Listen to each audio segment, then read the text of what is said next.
네, 안녕하십니까. 하준 아빠입니다. 오늘 영상은 제가 지금 밖에 나와서 이제 운전을 좀 하고 있는데요. 운전을 하면서 하고 싶은 말들을 좀 찍어 보려고 합니다. 그래서 영상 중간중간에 뭐 과속 방지턱입니다든가 어린이 보호구역입니다. 이런 음성이 좀 들어가더라도 좀 이해를 부탁드리겠습니다. 최근에 부작용들이 좀 있으면서 여러 가지 생각들이 들더라고요. 무슨 생각들이 들었냐면, 이 부작용을 내가 어떻게 이겨낼 것인가 라는 생각을 사실 좀 했었는데, 이거는 사실 이겨낼 부분이 아니라 그냥 가져가는 부분 같더라고요. 제가 좀 착각을 하고 있지 않은가 라는 생각이 좀 들었어요. 암 환자이기 때문에 당연히 기본적으로 베이스에 어느 정도 깔려져 있는 그런 심리적인 부분에서 오는 분명히 통증들도 있고, 심리적인 것에서 오는 증상들도 분명히 있더라고요. 제가 지금 현재 겪고 있는 이명증 같은 경우에도 심리적인 부분이 좀 크다라는 생각이 듭니다. 어떤 문제점에 건강상의 문제라든가 뭐 여러 가지 그런 것들로 인해서 생기는 부분도 물론 있을 수 있지만, 좀 증폭이 되는 거는 아무래도 심리적이지 않은가 생각이 듭니다. 그래서 이런 부분들을 생각을 할 때 육체적인 고통보다 이 정신적인 고통도 사실 암 환자한테는 무시하기가 쉽진 않은 것 같더라고요. 육체적인 고통은 눈으로 보여지는 거기 때문에 판별하기도 좀 쉽고, 이 정신적인 부분 같은 경우에는 사실상 주변에서 봤을 때는 전혀 눈치챌 수가 없고 알 수가 없기 때문에 정말 환자 본인만이 아는, 그리고 또 하나는 병원에 가도 해결해 주지 못하는 상황들이 많기 때문에 엄청 답답하고 부담이 되는 것 같아요. 저 역시도 예전에 이제 공황장애를 겪어보면서 그런 걸 느꼈었는데, 사실 공황장애가 엄청나게 힘들고 무서운 병이에요. 진짜 겪어본 사람들은 알 수 있을지 모르겠지만 되게 힘들고 무서운데, 그거를 표현할 수 있는 방법도 없고, 그리고 쉽게 고쳐지지도 않기 때문에, 또 제가 외상적으로 아프지 않기 때문에 일도 지속적으로 해야 되고, 그렇기 때문에 보통 연예인들은 공황장애가 오면은 잠정적으로 활동을 중단하잖아요. 그렇지만 저는 연예인이 아니기 때문에 잠정적 활동 중단이라는 거는 말도 안 되고 그냥 버티면서 가야 되는 상황인 거죠. 그때는 되게 힘들었어요. 근데 지금 비슷한 심정이더라고요. 이 심리적인 부분들을 받아들이고 조금 승화를 시켜줘야 되는데, 그게 안 된다면 암 환자분들이 육체적인 고통보다 이 정신적인 고통으로 오는 부분들이 더 힘들 수도 있고, 오히려 더 타격이 있을 수도 있겠다라는 생각이 듭니다. 그렇기 때문에 이런 부분들이 생기는 이유는 다름이 아니라 염려증인 것 같아요. 이렇지 않을까, 저렇지 않을까 라는 염려증. 많이 알면 알수록 아무래도 두려움이 조금 더 커지고, 그렇기 때문에 이런 증상들이 더 증폭이 되는 것 같습니다. 그리고 6개월이 넘어가면서 제가 지금 이제 1월 8일 날이 지나면 6개월을 딱 넘어갔는데, 6개월이 지나고 나서 저는 이제 6개월이란 시점을 되게 중요하게 생각했거든요. 발병이 됐을 때 초기 대응. 네, 우리가 어떻게 암을 발병하게 되면 어떤 치료를 하고 어떻게 대응을 하고, 또 항암제를 사용을 했을 때 그 항암제의 성과가 어떻게 되느냐. 사실 이제 3개월 안에 어느 정도 그게 좀 판명이 난다고 좀 생각을 했어요. 만약 항암제가 잘 듣지 않는다면 빠르게 다른 항암제로 넘어가면서 다른 치료도 생각을 해봐야 된다고 저는 생각을 했거든요. 근데 이제 6개월이 지나가면서 정말 기가 막히게 제가 생각했던 대로 예전의 성격들이 이제 조금씩 나오기 시작을 합니다.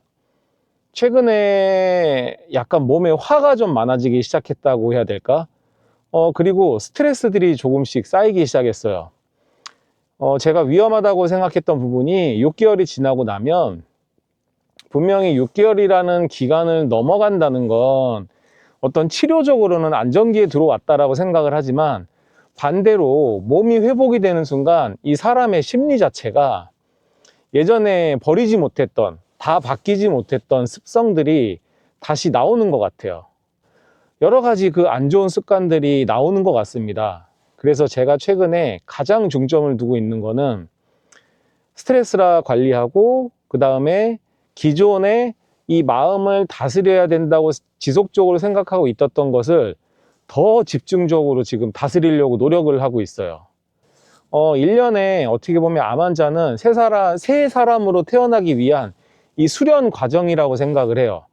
3개월, 6개월의 고비를 넘기기 힘들지만 그 고비를 넘기면 또 1년이라는 고비가 기다리고, 그 1년을 넘기면 정말 새 사람으로 갈 수 있는 2년의 고비가 기다리고, 그 고비들이 이 중간중간에 마치 우리가 이 모의고사나 시험을 보듯이 그 시험 무대가 기간이 아닌가 생각을 좀 하고 있습니다.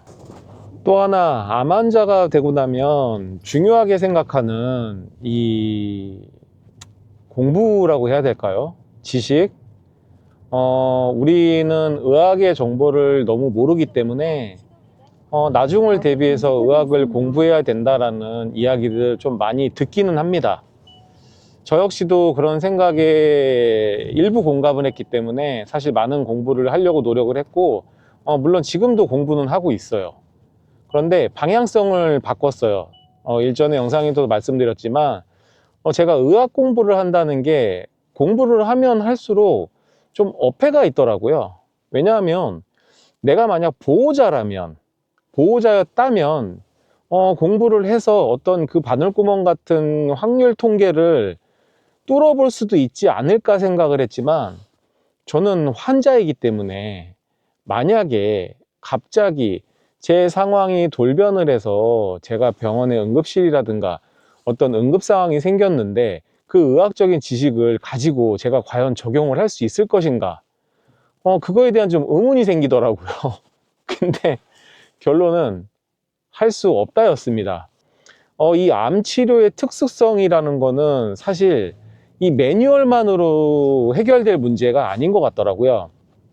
매뉴얼로 대응할 수 있는 문제가 아니고 항상 변수가 너무 많기 때문에 어떤 결과값이 나오지 않는다면 예측하기가 너무 힘들더라고요. 그 경험 많은 의사들도 예측하기 힘든 거를 과연 내가 할 수 있을까? 정답은 저는 모르겠지만 제가 내린 결론은 그냥 아니다라고 결론을 내렸습니다. 왜냐하면 그거 말고 할 수 있는 공부들이 또 있기 때문에. 그래서 저는 제가 지금 공부하는 건 첫 번째는 면역력을 높이는 방법. 면역력을 높이는 방법이라는 거는 그냥 내가 지금 암 환자이지만 건강할 수 있는, 내가 이 상태에서 최대한 건강할 수 있는 방법을 제가 공부를 해서 제 몸에 적용을 하고 있습니다. 그리고 두 번째는 음식이나 영양분 같은 거. 이 부분도 마찬가지로 암 환자한테 엄청나게 중요하죠. 왜냐하면 구강 식사 중요하다라고 분명히 생각을 하는데 그 질을 사실은 생각을 하지 못하고 놓치는 부분도 좀 많다고 생각을 해요.